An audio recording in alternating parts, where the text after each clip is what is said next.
আজ স্পোর্টস ক্রেজিতে যে মানুষটাকে নিয়ে আমি ভিডিও করব, আমার অত্যন্ত প্রিয় একজন মানুষ। আজ সকালে তার প্রয়াণ ঘটেছে। স্বপন সাধন বসু। স্বপন সাধন বসু, যাকে আমরা টুটু বসু নামে ময়দানে চিনি, এক বাক্যে যে নামটায় চিনি, টুটু বসু। মোহনবাগান ক্লাবের অভিভাবক টুটু বসু। সেই মানুষটির আজকে প্রয়াণ ঘটে গেছে। সমাজের বিভিন্ন ব্যক্তিরা, সেটা রাজনীতি হোক, সেটা খেলা হোক, সেটা সিনেমা হোক, সেটা বিনোদন হোক, যেখান থেকে মানুষ আজ এসে টুটু বসুকে শেষ শ্রদ্ধা জানাচ্ছে। অর্থাৎ মানুষটি কিন্তু সবার কাছেই প্রিয় ছিল। হতে পারে খেলার মাঠের লোক হিসাবে তাকে আমরা বেশি চিনি, তার পরিচিতি বেশি, কিন্তু তার অবাধ যাতায়াত ছিল, সেটা রাজনীতির লোকেদের সাথে হোক, সেটা বিনোদন জগতের লোকের সাথে হোক, সেটা স্পোর্টস তো ছিলই, প্রত্যেকটা মানুষের সাথে। একটা মজাদার দিলদরিয়া লোক, একটা বর্ণময় চরিত্রের আজকে কিন্তু ইতি ঘটে গেল। তার নাম আমাদের সবার টুটুদা, যাকে আমরা টুটু বসু থেকে টুটু দা নামে বেশি চিনতাম। আমাদের খেলাধুলায়, অর্থাৎ পশ্চিমবঙ্গের খেলাধুলায় যে কজন কর্মকর্তা, যাদের নাম স্বর্ণাক্ষরে লেখা থাকবে, সেটা ক্রিকেটে জগমোহন ডালমিয়া হোক, ধীরেন দে হোক, ফুটবলে তাদের মধ্যে টুটু বসু অন্যতম একজন নাম।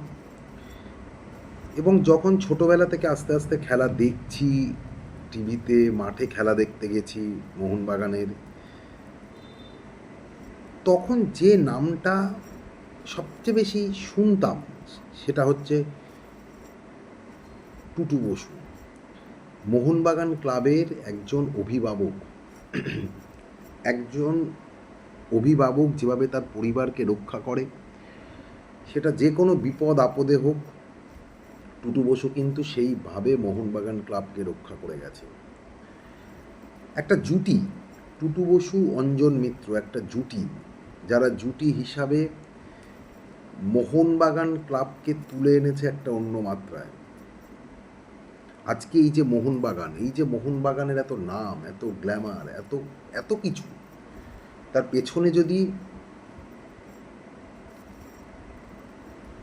কোনো একটা মানুষের কথা বলতে হয়,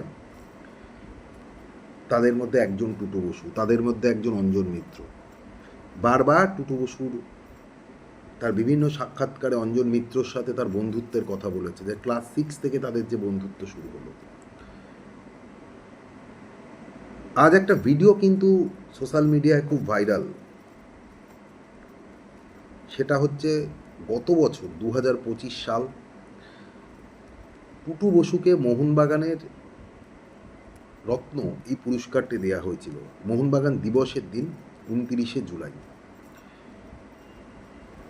সেই অনুষ্ঠানে এসে টুটু বসু কিন্তু একটা কথা বলেছিলেন, যেটা আমার এখনও মনে আছে, এবং আজকে বারবার সেই কথাটা চালানো হচ্ছে, যে পরের বছর আমি থাকি কি না থাকি, শরীর আমার ভাঙছে, হয়তো পরের বছর আমি থাকবো না, কিন্তু আমি মোহনবাগানের আজীবন সদস্যপদটা করে গেলাম। সত্যি 1 বছর আগেও সেই মানুষটা, হয়তো তার মনে কোথাও হয়েছিল যে এই বছর তিনি নাও থাকতে পারেন, ফলে মোহনবাগান ক্লাবের সদস্যপদটা তিনি আজীবনের জন্য করে গেলেন একটা অ্যামাউন্ট দিয়ে।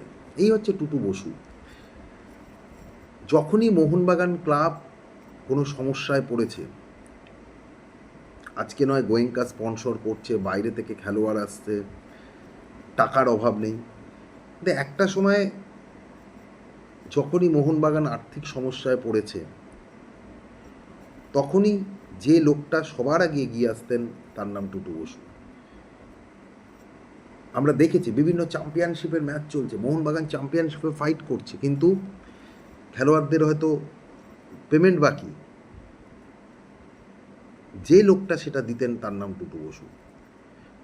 দেখো, টুটু বসু মোহনবাগান ক্লাবে প্রচুর অর্থ ডোনেট করেছে, তার বিনিময়ে সে মোহনবাগান ক্লাব থেকে কী নিয়েছে আমি সেটা যাব না।